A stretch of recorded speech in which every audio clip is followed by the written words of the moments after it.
Kaieteur Radio 99.1 and 99.5 FM. I am Josh Van Sleckman, and I thank you for joining us.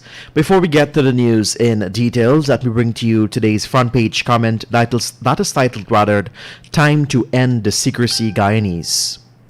Why the secrecy, fellow citizens, with the Omaya deal? Why this shroud over the rich gold contracts? A shroud is what is placed on a dead body to give it some dignity. Fellow Guyanese, we are not dead. But when President Ali and Vice President Jagdeo engage in this kind of secrecy, then as far as they are considered, we might as well be. The absence of transparency is exactly what the PPPC leaders did when they were in office before. Big money contracts were plastered over with secrecy. Terms and conditions of deals, just about everything, were hidden from sight and kept away from the attention of citizens. The natural resources of this country cannot be a secret when deals are entered into, when contracts are signed. We are the people. We must know all.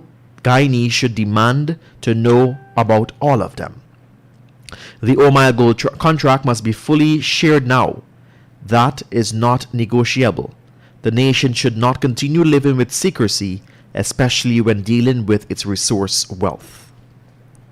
That was today's front page comment that can be found in the Kaieteur newspaper when you pick up a copy at a newsstand near you. I am Josh Van Sleckman, and I thank you once again for joining us for your main newscast for today, April 25th, 2021. And now for the news in details. A Guile director has been caught on an audio recording of a telephone call, not only confirming aspects of the fuel transaction at the center of the recent scandal that has rocked the state company, but also guaranteeing to a third party that the dealer must pay his dues for the transaction. Additionally, we are in the possession of a series of screen captures of what is purportedly a WhatsApp conversation between a senior official at Guile and the dealer, Jason Aaron, principal of Aaron Royalty Inc. ARI, in which the deal is discussed and during which the official instruct Aaron to delete the conversations. These new developments comes in the wake of the internal probe and the possible intervention of an Auditor General's office into the supply of some $3.4 in fuel by Aaron Realities Incorporated to Guile. The probe was launched during the past week after Guile's general manager Trevor Basio tendered his resignation on Monday as reports of the transaction surfaced implicating him in the deal. Basu had told this publication that he tendered his resignation to the board after reporting matters of concerns. He had called the public reports at the time implicating him a smokescreen to deflect from the issue at hand.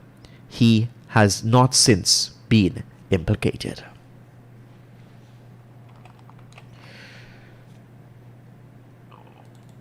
We tell you now that in the eyes of former President David Granger, his party's loss in the 2020 general and regional elections to the PPPC is not a defeat.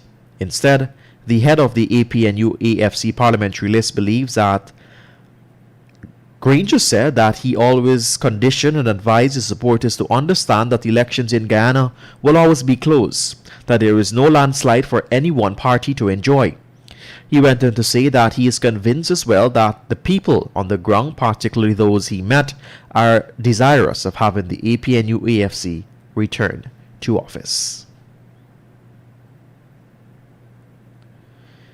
The escape plan of a murder suspect, Leron Michael Ford, were ruined yesterday after he was captured on a fuel boat en route to Devil Hole, a mining area located in the jungle of the Cayuni-Mazaruni Region 7.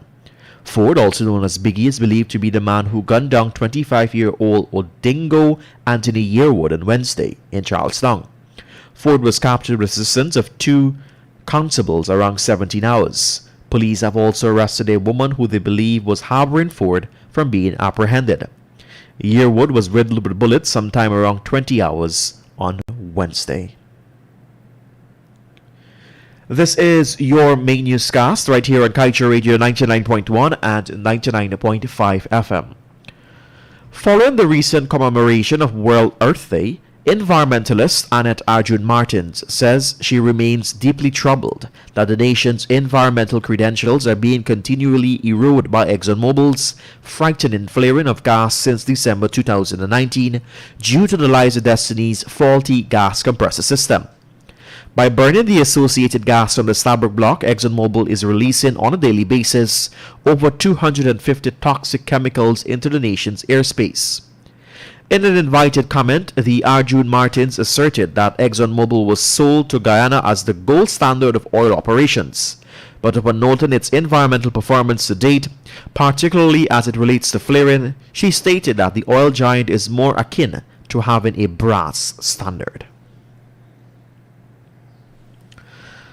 After serving as the Guyana's prison director for more than 3 years, Gladwin Samuels has been reassigned.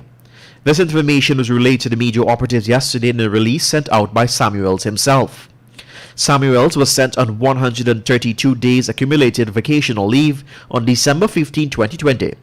It was hinted since then that he would not be returning as director of the Guyana Prison Service. In the release, which he sent out yesterday, it was noted that his leave will come to an end on April 25, 2021.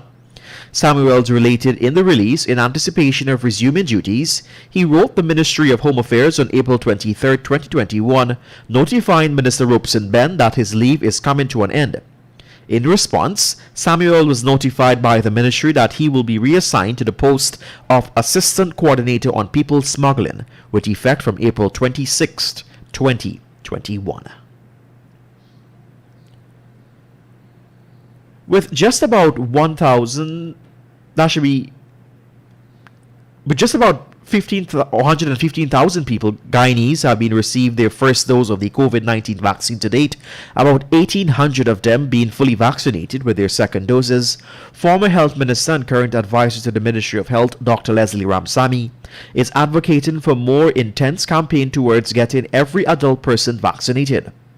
In a lengthy statement, Dr. Ramsamy noted that while he is pleased with the general response of the government's call to be immunized, there is the need for the APNU AFC and the main political opposition to add its voice to the appeal of the entire population to take their shots to be protected from the deadly virus.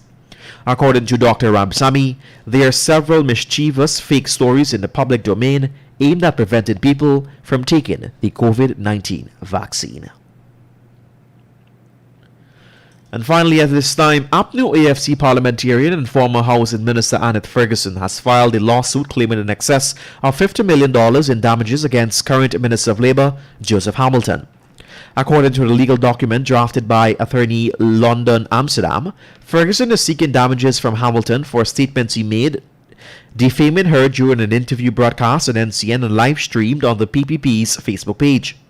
In the document, Ferguson contended that during the interview, Hamilton spoke about topics of a political nature and about several persons under the previous government who are on the investigation or have been charged in connection with sale or transfer of lands. And with that, we've come to the end of your main newscast. Let's remind you that you can get the full details of these stories and much more by picking up a copy of the Kaieteur News at a newsstand near you, or head across to our website at kaieteurnewsonline.com. I am Joshua Van Sleckman. Thank you for joining us, encouraging you to have a great remainder of your Sunday morning, practice social distancing, and to wear your face mask. My colleague Kevin Smith joins us next for the Weekend Review, where we recap all the top stories we carried over the past week. Stay with us.